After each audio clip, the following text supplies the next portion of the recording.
आज सकाळी म्हातोबाची आळंदी तालुका हवेली येथे माझं एका दशक्रियेच्या निमित्ताने प्रवचन होते।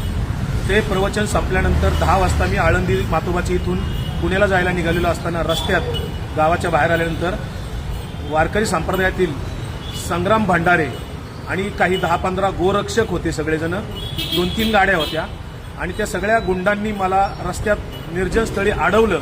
माझी गाडीवर मला उतरून माझ्या अंगावर 2-3 शाईच्या बाटल्या ओतल्या, मला धक्काबुक्की केली आणि 2 जणांच्याकडे रिव्हॉल्वर होते। ते सगळेजण मला जीवे मारण्याची धमकी देत होते। त्यात लोक जमत असताना ते मात्र तात्काळ पळून गेले।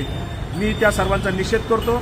संग्राम भंडारे आणि त्याच्यासोबत आलेले सगळे जे काही 10-15 गुंड होते, गाड्या घेऊन आलेले, त्यांच्यावर पोलिसांनी तात्काळ कायदेशीर कारवाई करावी।